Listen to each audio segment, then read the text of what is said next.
जय हिंद दोस्तों, मैं मनोज आप सबका एक बार फिर स्वागत करता हूं आपके अपने YouTube परिवार एमजे क्लासेस पे।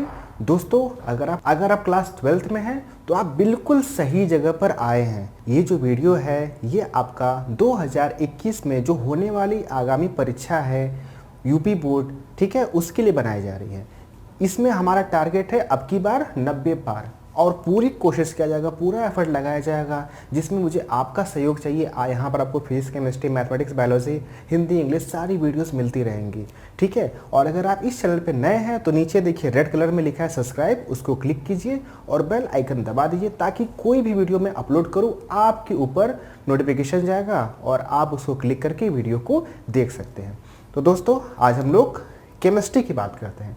केमिस्ट्री का पहला चैप्टर जो कि ठोस अवस्था है, हम लोग इसको आज हम लोग सीखेंगे। दरअसल ये जो केमिस्ट्री का पहला टॉपिक है यानी सॉलिड स्टेट यानी ठोस अवस्था, ये काफ़ी लेंथी चैप्टर है, तो ये एक पार्ट में तो कंप्लीट हो नहीं पाएगा, इसलिए इसको पार्ट वाइज मैंने बनाया है। तो आज हम लोग पहले पार्ट की बात करेंगे, ठीक है। तो चलिए शुरू करते हैं। तो देखिए सबसे पहले आप यहाँ ध्यान से देखिए क्या लिखा है, ठोस अवस्था। तो ये चैप्टर का नाम ठोस अवस्था है। ठोस अवस्था क्या होता है? तो ठोस अवस्था को जानने से पहले हमें थोड़ी और बेसिक सी बातें जाननी पड़ेंगी। तो बेसिक सी बातें में सबसे पहला जो पॉइंट हमारा आएगा वो आएगा द्रव्य। द्रव्य या इसी को इंग्लिश में बोलते हैं मैटर, ठीक है। द्रव और द्रव्य में फर्क होता है, ठीक है, बताऊंगा क्या होता है, बट आप इसको याद करिए, समझ लीजिए ये क्या है, द्रव्य यानी मैटर, ठीक है, या इसी को हम लोग बोल सकते हैं पदार्थ। तो देखिए अगर मुझे इसको एक्सप्लेनेशन करना पड़ेगा, ये डिफिनेशन लिखना पड़ेगा, मैं लिखवाऊंगा नहीं, आप लिखिएगा, मैं बोलूंगा, ठीक है। तो देखो जो अगर पहले आप क्या लिखोगे, द्रव्य का डिफिनेशन यानी परिभाषा, तो क्या लिखोगे कि ऐसे पदार्थ या फिर वे पदार्थ जिनमें द्रव्यमान होता है, जो स्थान घेरता है तथा गुरुत्वाकर्षण के नियम का पालन करता है। सिंपल सा है कि ऐसे ऑब्जेक्ट या ऐसे वस्तुएं जो या जिनमें भार होता है, द्रव्यमान या भार, ठीक है, और स्थान घेरती हैं और गुरुत्वाकर्षण के नियम का पालन करती है। तीन बातें हैं, तीनों बातें जो फॉलो करेगा वो हमारा द्रव्य कहलाएगा। बातें क्लियर है? नहीं, कोई बात नहीं, समझते हैं। जैसे देखो ये अपने पास मार्कर है, ये क्या है अपने पास, मार्कर है। अब ये पदार्थ एक है, अब कैसे पता कि ये द्रव्य है कि नहीं? अब देखो भैया, द्रव्य ने ये बोला, यानी द्रव्य को अगर हमको समझना होगा तो कैसे समझेंगे, इस तरह समझेंगे कि द्रव्य के पास खुद का द्रव्यमान यानी मास होता है। तो भैया देखो ये मार्कर है, मार्कर के अंदर मास होगा ना, जरूर होगा, भार होगा कुछ ना कुछ इसका। सेकेंड क्या बात है कि स्थान छेकता है। अगर मैं हाथ पे यहाँ लिया हूँ, अगर मैं हाथ पे इसको ऐसे रख दूंगा तो देखिए ये यहाँ से यहाँ तक स्थान छेका ना, यानी ये स्थान भी घेर लिया। अब तीसरा पॉइंट क्या है, गुरुत्वाकर्षण के नियम का पालन करना। और आप जानते हैं गुरुत्वाकर्षण का नियम का पालन करने का मतलब कि कोई भी ऑब्जेक्ट अर्थ अपनी तरफ खींचता है। जैसे आप कुछ भी ऊपर फेंकते हो तो वो हमेशा क्या आता है, नीचे। वैसे अगर इसको मैं ड्रॉप करूंगा तो दिख रही है कहाँ जा रहा है, नीचे, यानी गुरुत्व के आकर्षण को भी ये फॉलो किया। दैट मीन्स ये क्या हमारा है, पदार्थ यानी द्रव्य, या इसको अंग्रेजी में क्या बोलते हैं, मैटर। बात क्लियर है? ठीक है।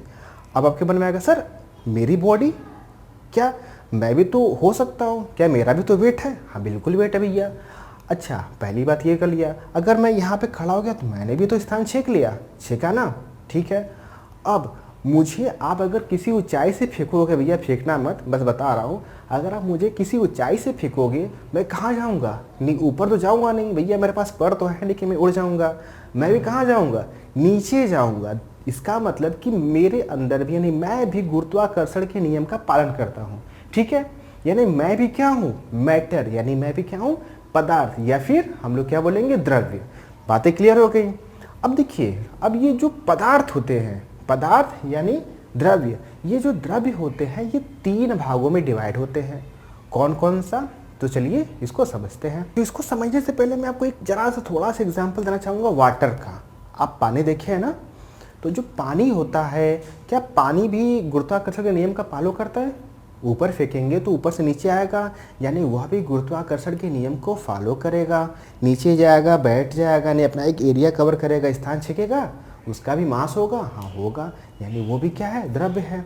समझ में आ गई बात? क्योंकि मैं उसी से आपको एग्जाम्पल से समझाऊंगा, इसलिए उसके बारे में थोड़ा सा बता दिया आपको। क्लियर है?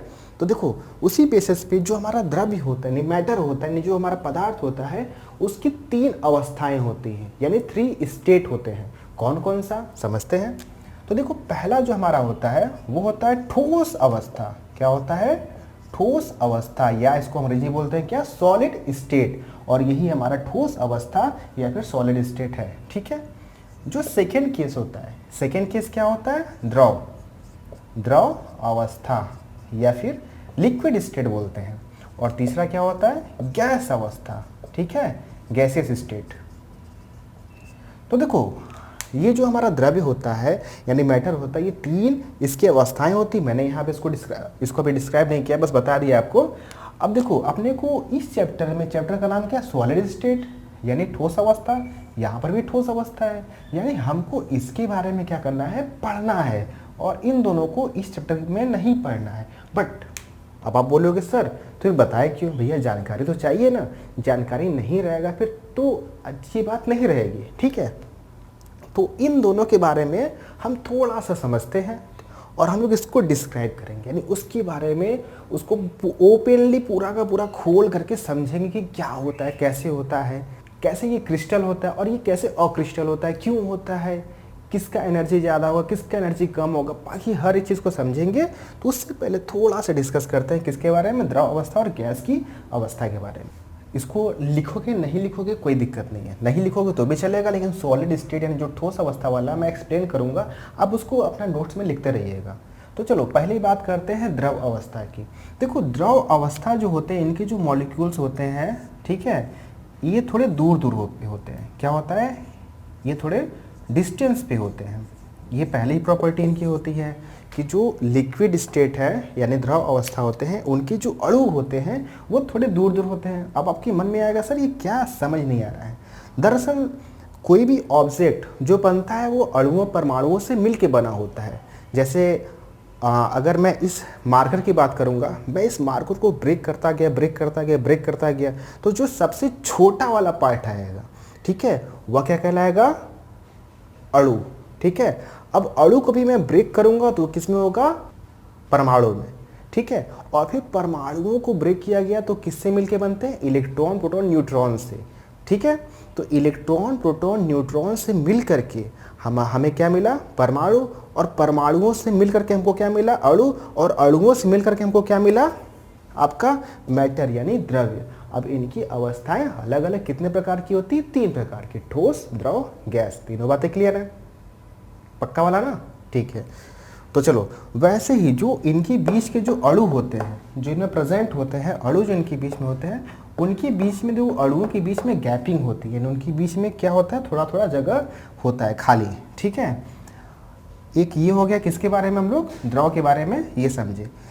अब देखो यही वजह है, इनके बीच में जो स्पेस होने की वजह से ही ये क्या करते हैं? फ्लो करते हैं। ठीक है, अब देखो इनके बीच में स्पेस है, खाली स्थान है, तो इस वजह से ये क्या करेगा? फ्लो करता है, यानी बहता है। जैसे पानी, पानी क्या है? द्रव है, और वो क्या करता है? फ्लो करता है। अब आप किसी जग में लियो, जग से डालते हो ग्लास में जाता है। ठीक है, रीज़न क्या है? कि इनके बीच में स्पेस होता है, लेकिन स्पेस तो होता है लेकिन बहुत ज़्यादा स्पेस नहीं होता है कि वो एक दूसरे से दूर चले जाए, तो वो बांधे रहते हैं। और इनके बीच में एक बॉन्डिंग होता है, और वो बॉन्डिंग क्या होता है? Hydrogen bonding. क्या होता है? हाइड्रोजन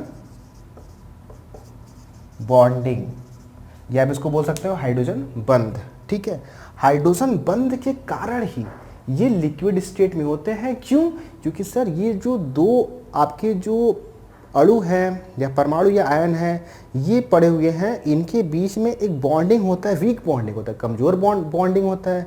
यानी इनके बीच में एक बंध होता है जो कि कमज़ोर होता है, उसको बांधे रखता है, और वो क्या होता है? Hydrogen bonding. वाटर की बात कर रहे हैं। ठीक है, तो इसलिए ये क्या करते हैं? फ्लो करते हैं, बहते हैं।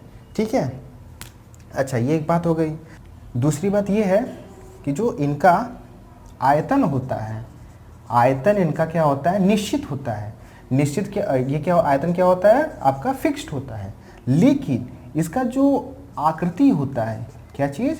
आकृति, वो अनफिक्स होता है, यानी वो फिक्स्ड नहीं होता है। ये बात समझिएगा। जैसे सपोज करो कि आप मार्केट जाते हो और आप आपको दूध लेना है या कुछ भी ले लो भैया, तेल ले लो, पैकेट में आता है। चलो आप क्या बोलोगे, भैया गए मार्केट में, आपने दुकानदार से बोला भैया हमको 1 लीटर का तेल दीजिए या 1 लीटर तेल दीजिए, ठीक है। वो बंदा क्या करेगा, आपको एक पैकेट का या डब्बे का चाहे जैसा दे देगा, आपको दे दिया। उसका अमाउंट कितना है, 1 लीटर, वही हमारा आयतन है। बात क्लियर है, वो 1 लीटर है। अब आप उसको कट करके किसी डब्बे में रखना चाहते हो तो आप उसको क्या करेंगे, उस डब्बे में डालेंगे या किसी जग में डालते हैं। तो देखिए जो आपका तेल है वो तेल का अब देखिए आकार क्या होगा, जग के आकार में आ गया। अगर किसी ग्लास में डालते हैं तो ग्लास के आकार का आ गया, लेकिन वो तेल कितना है, 1 ही लीटर है ना, वो तो बदल नहीं रहा है, यानी उसका आयतन क्या है, निश्चित है। लेकिन जो उसका आकृति है वो डिपेंड कर रहा है कि वो किस बर्तन में रखा है और आप उसको रख रहे हैं, ठीक है। तो ये दोनों बातें क्लियर हो गई, ठीक है। पहला कि इनके बीच में क्या होता है, स्पेस होने की वजह से ये फ्लो करते हैं, ठीक है। और दूसरा कि इनका आयतन निश्चित होता है और आकृति क्या होता है, वो निश्चित नहीं होती है। रीज़न क्लियर हो गया। तो चलो अब हम लोग गैस वाले की बात करते हैं, ठीक है। तो जो गैस होते हैं इनके बीच में, जो परमाणुओं के बीच में जो स्पेस होता है बहुत ज़्यादा होता है, ठीक है। अब देखिए मैंने आपको एक चीज़ समझाया था पिछले वीडियो में, जो कि फिजिक्स का था, फिजिक्स का पहला चैप्टर, जिसमें मैंने आपको कूलाम का नियम समझाया था कि अगर 2 ऑब्जेक्ट रहेंगे, अगर दोनों के बीच का डिस्टेंस कम रहेगा तो उनके बीच फोर्स लगेगा, ठीक है, फोर्स क्या होगा, ज़्यादा होगा। लेकिन अगर उनके बीच का डिस्टेंस बहुत ज़्यादा हो जाएगा तो उनमें जो फोर्स होगा, फोर्स क्या होगा, 0 हो जाएगा, कोई फोर्स नहीं लगेगा, ठीक है। अगर आपने वो वीडियो नहीं देखा है तो उस वीडियो का लिंक आपके डिस्क्रिप्शन में मैं दे रहा हूँ, आप वहाँ देख लीजिएगा, या आई बटन ऊपर है ना, उस पर मैं भी आपको दे रहा हूँ, आप वहाँ से भी देख सकते हो, ठीक है। खैर हम लोग यहाँ बात करते हैं। तो देखो इनके बीच का देखो स्पेस क्या हो गया, बहुत ज़्यादा हो गया। अब इनके बीच का स्पेस बहुत ज़्यादा हो गया, तो एक बात बताओ, क्या अब इन दोनों के बीच में फोर्सेस लग पाएंगे, नहीं लग पाएंगे, ठीक है। इसलिए क्या करते हैं, फ्री हो जाते हैं, ये इधर भागते हैं, इधर भागते हैं, हर जगह भागते हैं, क्लियर है। यानी यहाँ से चीज़ निकल के आ गया कि इनका जो होता है आयतन व आकृति, दोनों के दोनों क्या होते हैं, अनिश्चित होते हैं। बात क्लियर है, ठीक है। जैसे अब आपके मन में आएगा, सर कैसे, दिखाइए तो सही। अच्छा दिखाते हैं बेटा, दिखाते हैं, रुको। तो सुनो, सपोज करो आपके पास एलपीजी है, ठीक है, लिक्विड पेट्रोलियम गैस, ठीक है। आपके पास यहाँ एलपीजी है, आपने उसको हल्का सा ओपन किया, कितना अमाउंट गया बाहर नहीं पता, अमाउंट 1 सेकेंड के लिए आपने ओपन किया, कितना गया हमको नहीं पता, ठीक है। और अगर आपका सपोज करो रूम क्या है, इतना छोटा सा है, तो वो पूरे के पूरे रूम में फैल जाते हैं, ठीक है। आप चाहे इस कोने रहो, चाहे इस कोने रहो, चाहे इस कोने, चाहे इस कोने या बीच में रहो, आपको स्मेल करेगा। या फिर अगर आपका घर इतना बड़ा है, ठीक है, और उतने टाइम के लिए फिर से आपने अगर 1 सेकंड के लिए उसको छोड़ेंगे आप, तो देखेंगे तो उसमें वो पूरे घर में फिर फैल जाएगा। यहाँ पे भी आपको गैस महकेगा, यहाँ पर भी महकेगा, यहाँ पर भी, यहाँ पर, यहाँ आपको हर जगह महकेगा। मतलब कि हमने कितना गैस निकाला ये भी अपने को नहीं पता, और उसकी आकृति देख रहे हैं बदल रहा है, ठीक है। घर छोटा है तो छोटे घर के साइज का हो गया, ठीक है। घर बड़ा है तो घर बड़े के साइज का भी हो गया। मतलब उसकी आकृति क्या है, अनिश्चित है, और आयतन भी क्या है, अनिश्चित है, ठीक है। तो ये दोनों बातें मैंने बिल्कुल हल्के में समझाया है, उम्मीद करते हैं कि दोनों बातें आपको समझ आ गई होंगी, ठीक है। तो अब हम लोग का जो सबसे इम्पॉर्टेंट टॉपिक है, अब हम लोग ऊ की बात करेंगे। ऊ का है सॉलिड स्टेट, यानी ठोस अवस्था। तो चलिए इन सबको इरेज कर दे रहे हैं, इरेज वाला पोर्शन गायब हो गया। तो चलिए अब हम लोग बात करते हैं सॉलिड स्टेट यानी ठोस अवस्था। तो देखो जो ठोस अवस्था की बात करते हैं, इसमें जैसे अगर आप पानी ले रहे हैं, पानी को फ्रीज कर दो, यानी उसको बर्फ़ में कन्वर्ट कर दो। तो जब बर्फ़ में कन्वर्ट करेंगे तो आपने देखा होगा बिल्कुल एकदम ठोस होता है, और इनके जो अणु होते हैं वो क्या होते हैं, बिल्कुल पास होते हैं। उनकी अणुओं के बीच में जो गैपिंग होती है बहुत कम होती है, ठीक है। ये मान लो आइस है, तो आइस के बीच में देखिए जो अणु है उनके बीच में गैपिंग क्या है, बस थोड़ा सा है। और जब इनके बीच की दूरी क्या है, बहुत कम है, यानी इनके बीच में लगने वाला जो बल है वो बहुत ज़्यादा होगा, ठीक है। इस वजह से इनको तोड़ना थोड़ा मुश्किल होता है as compare to liquid and gases, ठीक है। तो चलिए ये अगर आप अब यहाँ से अब नोट्स अपना बनाइएगा, लिखिएगा ठोस अवस्था के बारे में।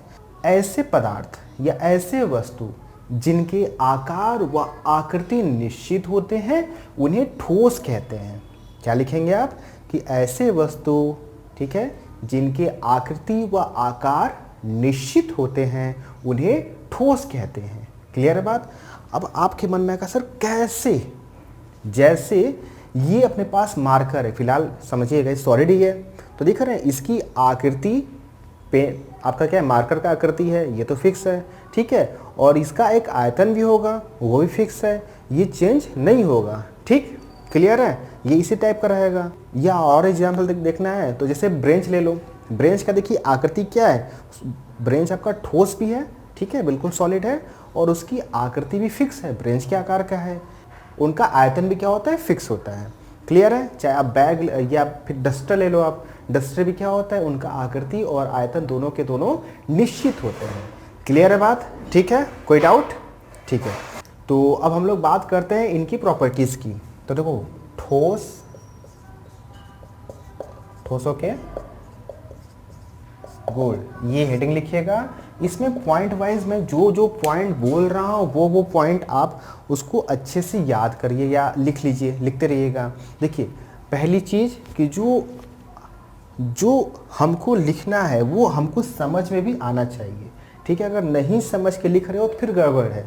तो देखो अभी हमने जो भी ठोस के बारे में बताया था उसमें अगर हम एनालाइज करें तो हमने क्या बताया, पहला पॉइंट ये होगा कि जो ठोस होते हैं उनकी आकृति व आयतन निश्चित होता है। पहला पॉइंट ये उनका गुण का पहला पॉइंट लिख लीजिए इसको, ठीक है।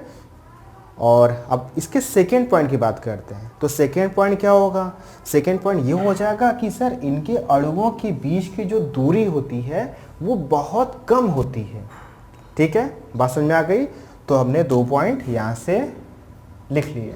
चलिए अब इसका तीसरा पॉइंट की बात करते हैं। तीसरा पॉइंट क्या लिखेंगे कि ये विद्युत के सुचालक होते हैं। ये क्या होते हैं, विद्युत के सुचालक होते हैं। ये बात याद रखिए। क्यों होते हैं? क्योंकि इनके बीच में गैपिंग कम होती है।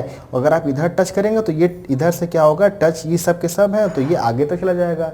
लेकिन वहीं अगर गैस और आप लिक्विड की बात करते हैं तो उनके बीच में जो मॉलिक्यूल्स हैं उनके बीच में गैपिंग है, तो करंट क्या करेगा, यहाँ से यहाँ के बीच में गैप है, तो अगर इनके बीच में गैप रहेगा तो उतना पहुँच नहीं पाएगा वहाँ, ठीक है। तो वो सब क्या होते हैं, कुचालक होते हैं। बट ये क्या है, सुचालक होता है। बात क्लियर है?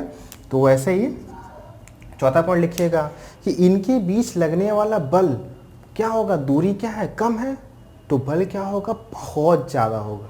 तो लिखिएगा इनके बीच लगने वाला बल बहुत ज़्यादा होता है, ठीक है। 4 पॉइंट हो गया। 5वां पॉइंट लिखिए, ठोस असंपीड्य होते हैं। असंपीड्य मतलब कि उसको दबा नहीं सकते हैं आप। जैसे कोई भी सॉलिड है, जैसे बर्फ़ ही है, तो क्या आप बर्फ़ को दबा पाएंगे? नहीं, ठीक है। लेकिन कुछ ऐसे भी होते हैं जो सॉलिड होते हुए भी आप उसको पुश कर सकते हो, दबा सकते हो उसको। जैसे रबर को आप दबा सकते हो ना, तो वही चीज़ हम लोग को सीखना है अभी ठोस के बारे में। बट अभी ये लिख लीजिए, क्या लिखें अभी आप, कि ये लगभग असंपीड्य होते हैं। ये लिख लीजिएगा स्टेटमेंट, ठीक है। 5वां पॉइंट क्या था, ये लगभग असंपीड्य होते हैं। हो गया? तो चलिए अब इसके जो 6वां पॉइंट है वो लिखिएगा कि इनके अवयवी कण का मतलब होता है आयन या फिर अणु या परमाणु जो यहाँ पर उपस्थित है, जैसे ये सब है।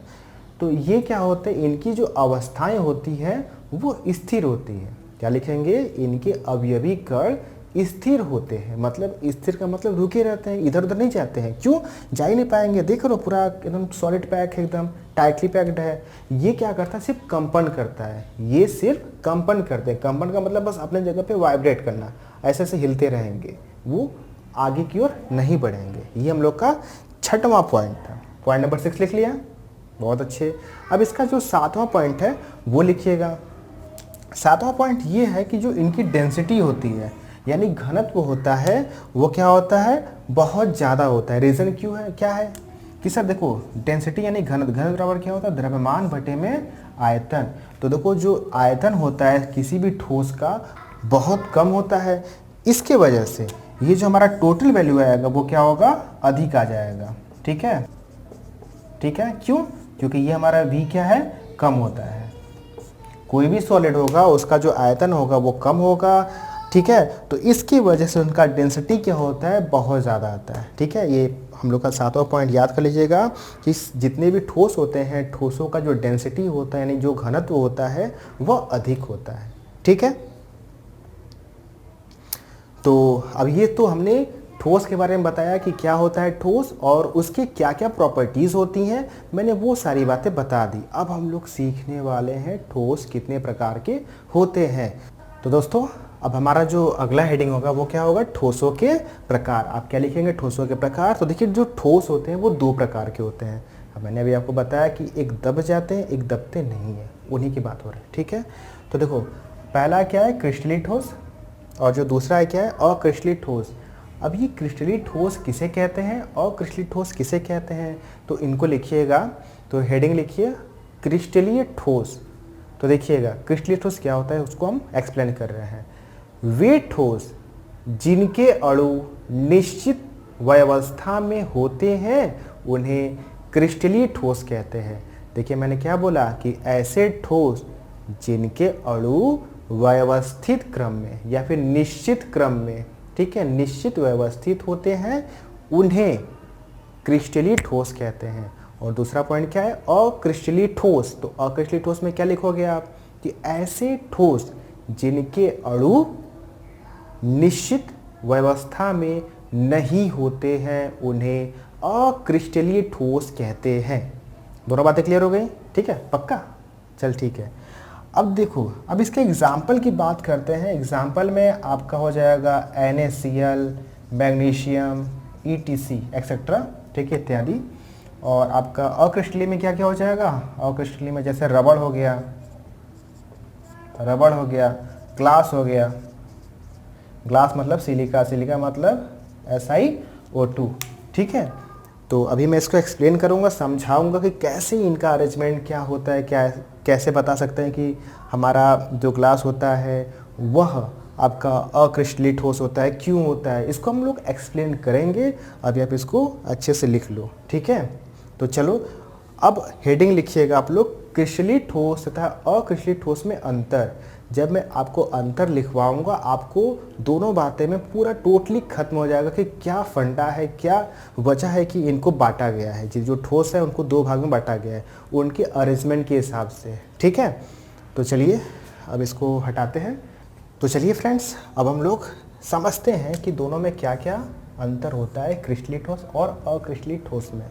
तो देखो जैसे मैंने यहाँ पे NaCl लिया था, यहाँ सिलिका है, ठीक है, SiO2 यानी ग्लास। ठीक है, मैंने दोनों को बना दिया। देखो फ़र्क ये होता है जो, अच्छा मैं अगर लिख के बताता हूँ, जय आप लिखिएगा, मैं बस बता रहा हूँ आपको। देखो जो पहला पॉइंट आप लिखिएगा क्रिस्टलीय ठोस में, पहले ये स्ट्रक्चर बना लीजिएगा दोनों का, और इसमें पहला पॉइंट लिखिएगा कि अक्रिस्टलीय ठोस दीर्घ परिसर व्यवस्था में होते हैं। दीर्घ परिसर व्यवस्था, फिर से बात सुनिएगा, दीर्घ परिसर व्यवस्था। इसका क्या मतलब है? इसका मतलब ये है कि जो इनका जो अरेंजमेंट है, देखो यहाँ पर कैटायन, ये बड़ा वाला है क्या, Na मान लो, और ये कैटायन मतलब प्लस वाला, और ये एनायन यहाँ पे हो गया, cation anion cation anion cation anion cation anion, ये ऐसी लंबी चेन तक बनती रहती है, इसलिए बोलते हैं क्या, दीर्घ परिसर व्यवस्था। ठीक है, और ये जो होता है इसमें क्या होता है, अभी देखो यहाँ बड़ा है, फिर छोटा है, बड़ा है, छोटा है, बड़ा है, फिर यहाँ बड़ा आ जाएगा, फिर छोटा होगा। तो इनका जो ये जो अरेंजमेंट होता है, एटम्स का अरेंजमेंट होता है, वो बहुत शॉर्ट में क्या होता है, इक्वल होता है, बाकी हर जगह क्या आएगा, फिर डिफ़र करेगा।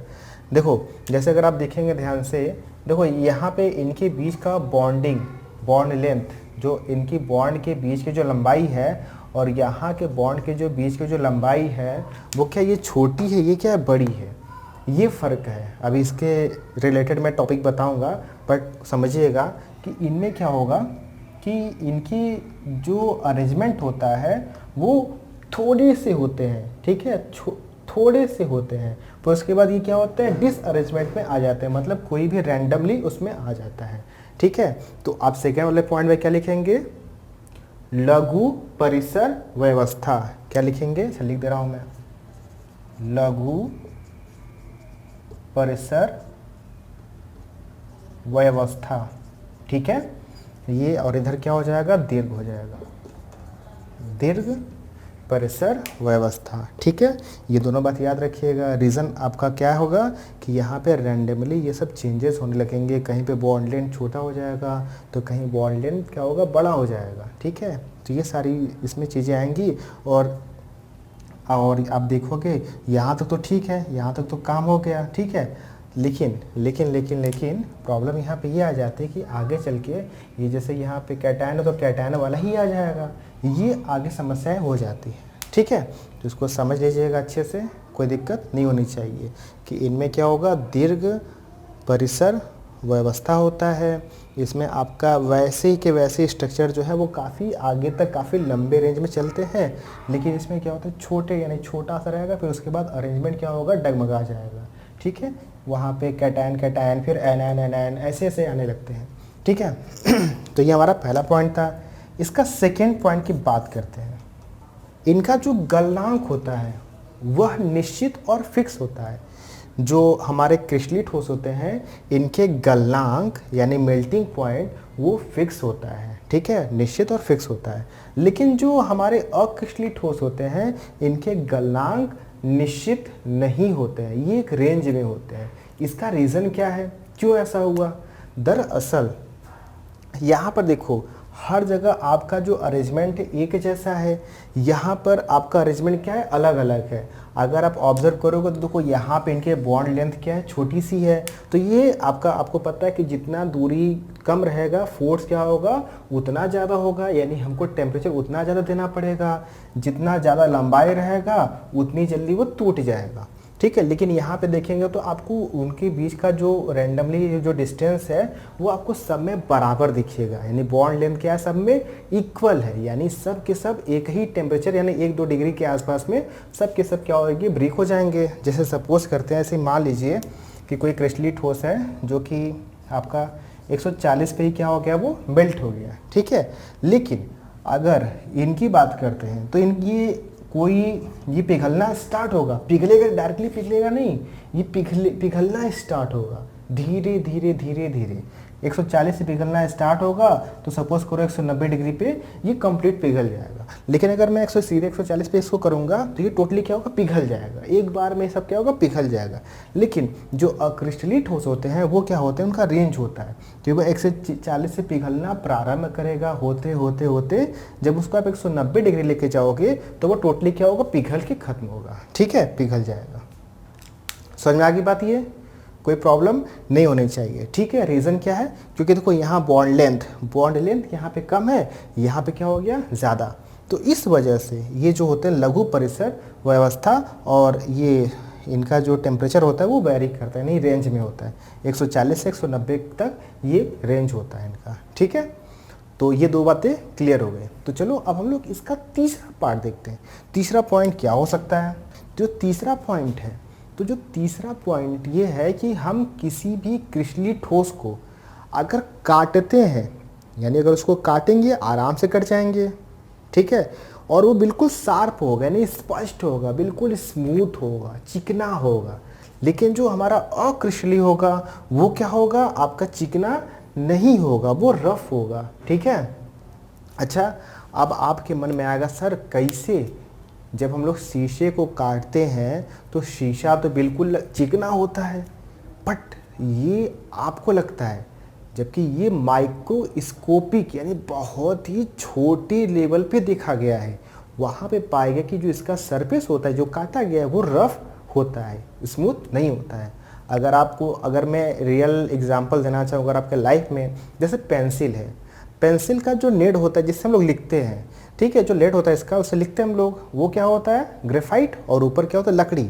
जो ग्रेफाइट है, ग्रेफाइट को अगर आप कट करते हो, ठीक है, कट करते हो तो क्या होता है, वो बिल्कुल स्मूथ रहता है। लेकिन लकड़ी क्या रहेगा, उसके जो सरफेस पे वो रफ रहता है। यानी जो हमारा ग्रेफाइट है वो क्या है, वो आपका क्रिस्टलीय ठोस होगा, और जो ऊपर का जो लकड़ी होगा वो क्या हो जाएगा, अक्रिस्टलीय ठोस, क्योंकि ठोस तो दोनों है, लकड़ी भी है और ग्रेफाइट भी है। दोनों बातें क्लियर हो गई? ठीक है, तो चलो इसके हम लोग चौथे पॉइंट की बात करते हैं। किस पॉइंट की?